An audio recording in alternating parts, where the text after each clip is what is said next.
जितनी वेद, जितने शास्त्र, जितने पुराण हम पढ़ते चले जाते हैं, जितने जितने शास्त्रों का अध्ययन करते चले जाते हैं, जितने जितने लेखों का अध्ययन करते चले जाते हैं, जितने जितने पुराणों का अध्ययन करते चले जाते हैं, ना जाने कितने हमारे इतनी कथाएं, इतना अपार समुद्र भरा पड़ा है, इतना अपार समुद्र भरा पड़ा है कि उसमें से हम लोटा भरकर उसमें से लोटे में से भी एक अंश मात्र हम भगवान के लिए निकाल पा रहे हैं। अपार समुद्र है कथाएं, हरि अनंत, हरि कथा अनंत। ना जाने कितनी कथाएं हैं, कितना विस्तार है, कितना वर्णन है, कितना हम श्रवण करते हैं। आज जो शिव महापुराण की कथा उमा महेश, शिव महापुराण की कथा मां गंगाई के पवित्र चरणों में गंडई छत्तीसगढ़ में होने जा रही है, इसको हमने महाभारत के अनुशासन पर्व में से दान धर्म पर्व के सुंदर 145वें अध्याय से लेकर इस पवित्र कथा का सुंदर वाचन कर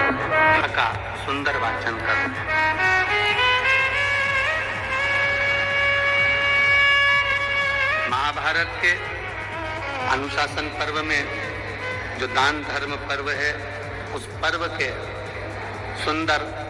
145वें अध्याय में से उमा महेश का ये पवित्र चरित्र लिया गया, उनका संवाद लिया गया। और माता उमा अपने भगवान देवादिदेव महादेव से, भगवान महेश से क्या क्या कह रहे हैं। संसार सागर में जन्मे हुए मनुष्य का उद्धार कैसे हो, संसार में जन्म लेने वाला मानव परमात्मा को कैसे प्राप्त कर सकता है, संसार में जन्म लेने वाला मानव किस तरह से परमात्मा की अविरल भक्ति को प्राप्त कर सकता है। ये उमा और महेश का संवाद है जो महाभारत के अनुशासन पर्व में से लिया गया। अपने जीवन की एक सलाखा को, अपने जीवन के एक आनंद को, अपने जीवन के एक अंश को परमात्मा को देने का प्रयास करें। और फिर निवेदन करेंगे आप लोगों से, छत्तीसगढ़िया जरा जम के बोलो, छत्तीसगढ़िया सबले बढ़िया। मेरा ये धान का कटोरा छत्तीसगढ़, छत्तीसगढ़िया महतारी जिसकी पवित्र गोद, और उसमें बैठकर आप और हम पवित्र कथा का रसपान कर रहे हैं।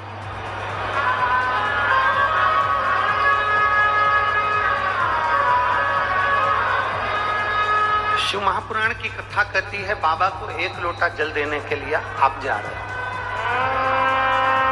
भगवान शंकर को आप एक लोटा जल देने के लिए जा रहे हैं।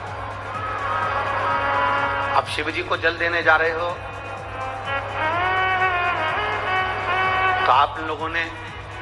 संसार के प्रत्येक शिव भक्तों ने, भगवान शंकर के अविरल भक्तों ने भगवान शिव को क्या दिया। कोई कहता है कि हमने भगवान शंकर को एक लोटा जल चढ़ाया, कोई कहता है हमने बेलपत्र चढ़ाई, कोई कहता है कि हमने धतूरा चढ़ाया, कोई कहता है हमने चंदन चढ़ाया, कोई कहता है हमने ये चढ़ाया, हमने वो चढ़ाया। पर शिव महापुराण की कथा कहती है, शिव जी को आप जल चढ़ाने के लिए जा रहे हो, शंकर भगवान को आप बेलपत्र चढ़ाने के लिए जा रहे हो, शंकर भगवान को आप धतूरा चढ़ाने के लिए जा रहे हो, भगवान शंकर के पास आप कुछ ना कुछ विनय करने के लिए जा रहे हो, शिव महापुराण की कथा में आप कथा सुनने के लिए जा रहे हो। तो इतना अंदाजा लगा कर रखें कि हम जो परमात्मा को देते हैं, परमात्मा वो हमको हमारे समय पर, मृत्यु के पहले हमें वापिस लौटा जरूर देता है, हमें वापिस लौटा।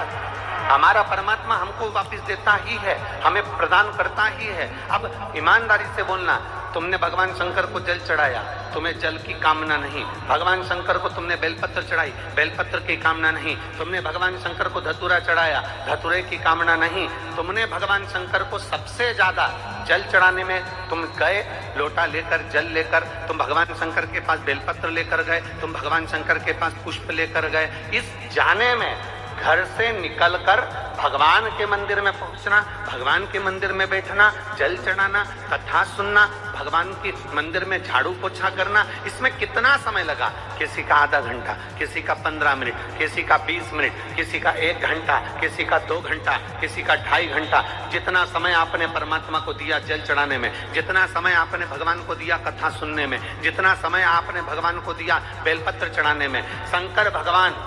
क्या करते हैं, क्या देते हैं? शिव महापुराण की कथा कहती है, जब व्यक्ति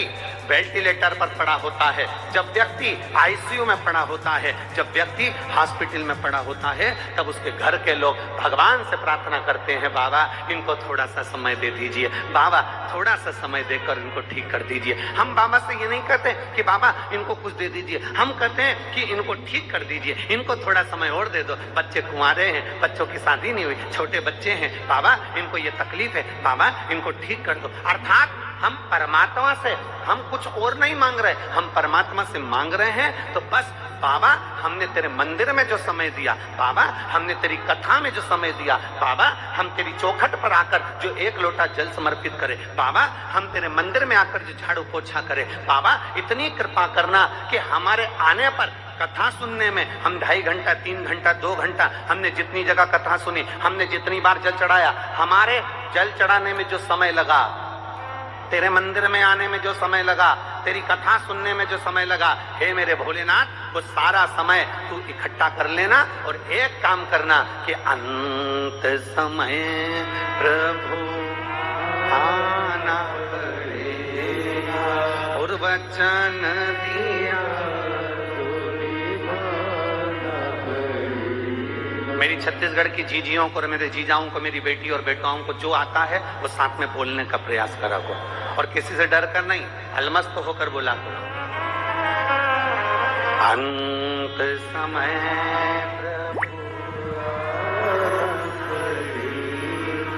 वचन दिया तो आए ना आए कुटुंब करीना, अंत समय प्रभु वचन दिया। हम बाबा से प्रार्थना करें, बाबा हमने आपको जल चढ़ाया, बाबा हमने बेलपत्र चढ़ाया, इतना कृपा करना, हमने आपकी 2 घंटा, 1.5 घंटा, 1 घंटा, 2.5 घंटा, 3 घंटा कथा सुनी, बाबा इतना कृपा करना कि अंत समय में जब मेरी तकलीफ की घड़ी हो, अंत समय में जब मैं दुख की घड़ी में पड़ा हूं, उस समय मेरे बाबा जो समय मैंने आपको दिया है बस वो समय आप मुझे जरूर प्रदान कर देना। आप भी मेरे दरवाजे पर, आप भी मेरे पास में आकर खड़े हो।